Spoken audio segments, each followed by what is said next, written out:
वहां धर्म नहीं धंधा चलता है। आप धंधे में शामिल ना हो। धंधा बंद,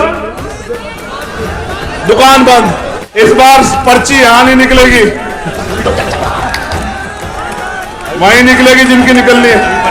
हमारा खाके अगर कोई पाखंडी हमें आंख दिखाएगा तो याद रखना इलाज कर दिया जाएगा, ये बताने के लिए छतरपुर आया। हम इनके आप पैसे देते हैं, आप चेक करो। और मैं तो चैलेंज से कह रहा हूं कि बदलेगी सरकार। तुम्हारी एक एक संपत्ति की जांच ना कराई, तुमने किस तरह मान लो कि जमीन दबाई दलित पिछड़ों की, तब मैं तुम्हें बताऊंगा, याद रखना।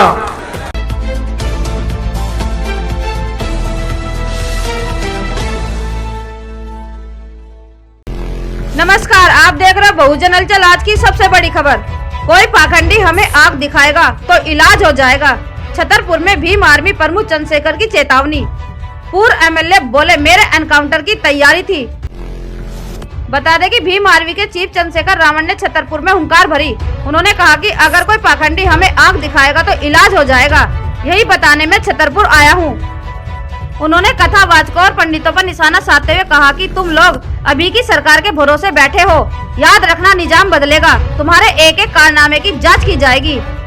आगे चंद्रशेखर ने प्रशासन को चुनौती देते हुए कहा कि मैं आरडी प्रजापति के साथ खड़ा हूं, जो भी इनके सामने आएगा आंख दिखाएगा उसे चंद्रशेखर का सामना करना पड़ेगा। यहाँ का शासन प्रशासन सुन ले, वह यह न समझे कि आरडी प्रजापति अकेला है। मैं भाई आरडी प्रजापति जी को कहना चाहता हूँ, यहाँ आओ मेरे पास खड़े होकर मेरे भाई।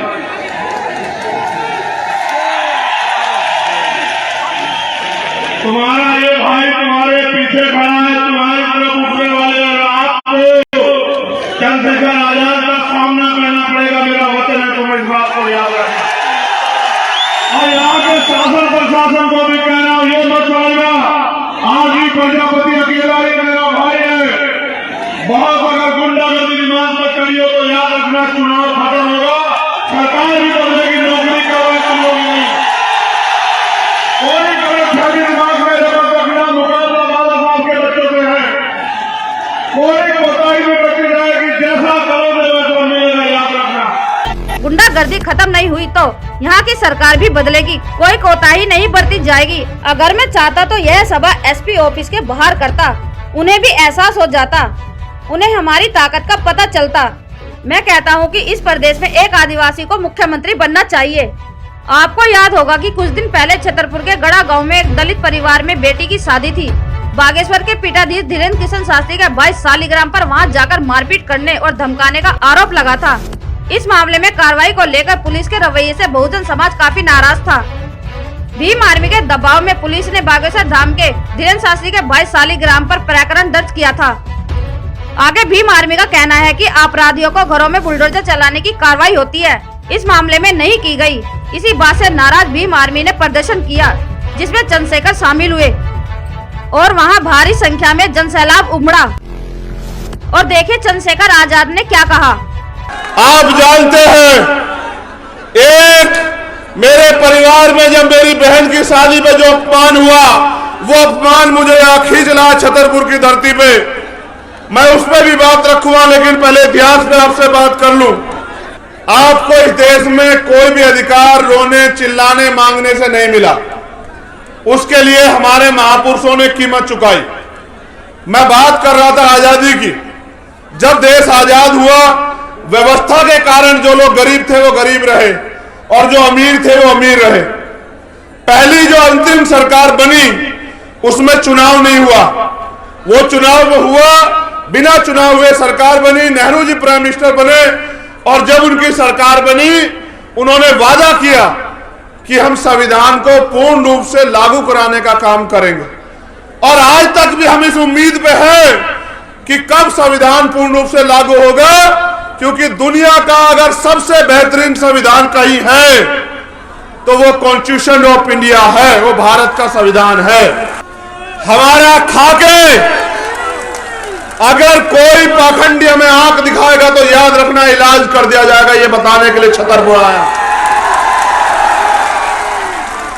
हम इनके आप पैसे देते हैं, आप चेक करो। और मैं तो चैलेंज से कह रहा हूं कि बदलेगी सरकार। तुम्हारी एक एक संपत्ति की जांच ना कराई, तुमने किस तरह मान लो कि जमीन दबाई दलित पिछड़ों की, तब मैं तुम्हें बताऊंगा, याद रखना। एक बार आपने ताकत दिखाई, एक बार में सबको पता लगा कि इनको मत छेड़ना। एक बार आपने ताकत दिखाई थी 2 अप्रैल को। मैं इस मध्य प्रदेश की भूमि को नमन करता हूं। यह क्रांतिकारियों की भूमि है, इतिहास गवाह है। बुंदेलखंड हो, ग्वालियर हो, मुरैना हो, डबरा हो, आप लोगों ने 2 अप्रैल का आंदोलन भी अपने खून से सींचने का काम किया। आपका कोई तोड़ नहीं है मेरे बहुजन समाज के लोगों। तो उसे पाखंडी को जाना चाहिए था जेल। उसका दिमाग खराब हो गया था। उसे लगा कि सुन लो पहले कि हम ही सबसे बड़े ताकतवर हैं। उसे लगना भी चाहिए, गलतफहमी किसी को भी हो सकती है। हमारे यहां तो कहते हैं कुत्ता पालो, बिल्ली पालो, बकरी पालो, लेकिन गलतफहमी मत पालो।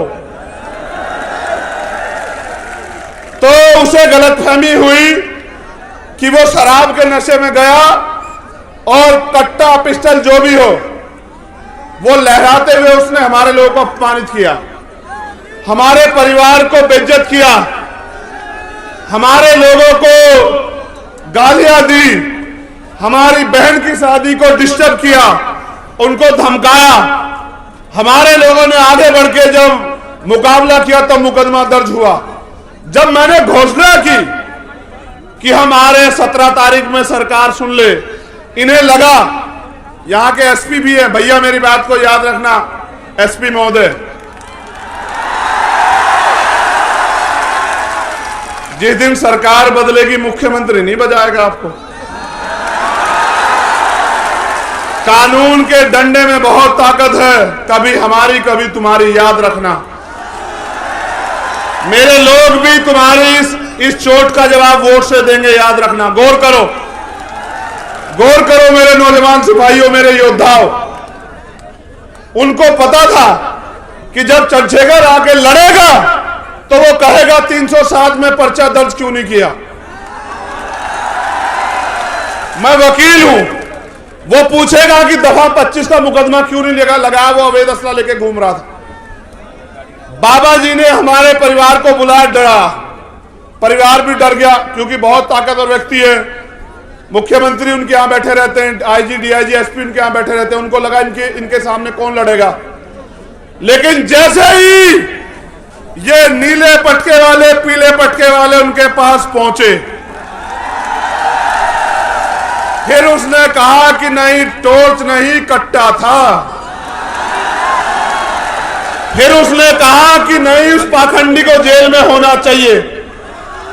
इन्होंने जानबूझ के, इससे पहले मैं आ जाऊं और मैं 307 और दफा 25 ऐड कराऊं और फिर उसको बेल नहीं मिलेगी, इन्होंने संविधान से डर के उसको गिरफ्तार कराया और फिर उसको न्यायपालिका में हस्तक्षेप करके उसको बेल दिलवा दी।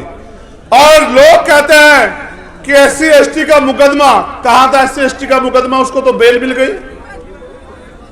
एक आदमी पूरे समुदाय का अपमान करे, ये चाचा खड़े हैं उनके, एक आदमी पूरे समुदाय को गाली दे, मेरे हाथ बांध रखे संविधान ने, याद रखना।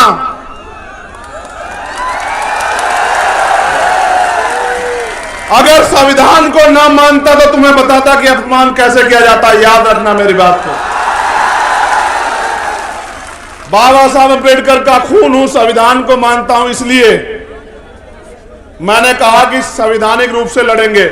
लेकिन आपने देखा कि जब आपके पास राजनीतिक ताकत नहीं है तो किस तरह से आपका अपमान करने वाला व्यक्ति भी घर में आराम से जाके सोता है। देखा है नहीं देखा? और जो निर्दोष था मेरा भाई आरडी प्रजापति, उसके 1000 पुलिस वाले, वो बता रहा है कि मेरा एनकाउंटर, याद रखना आरडी प्रजापति, तुम्हारी तरफ चलने वाली हर गोली के सामने चंद्रशेखर आजाद खड़ा है, याद रखना इस बात।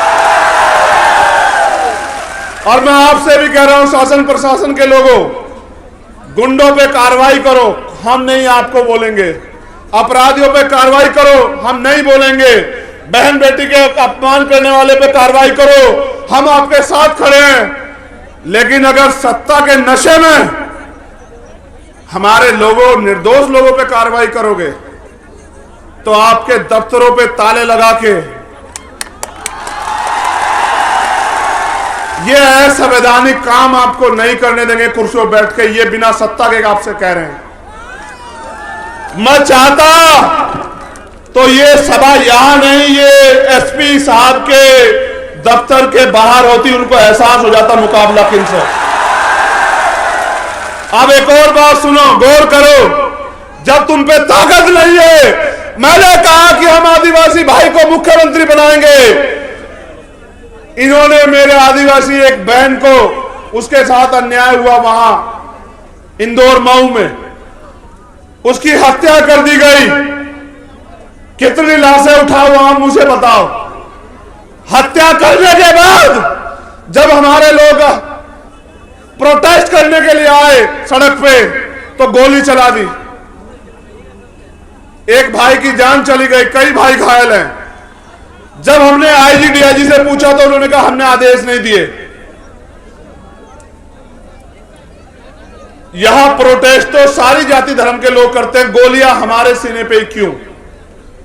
इसका जवाब इस सरकार को देना पड़ेगा। आदिवासियों की हत्या हम लोग नहीं होने देंगे, सरकार को जवाब देना पड़ेगा।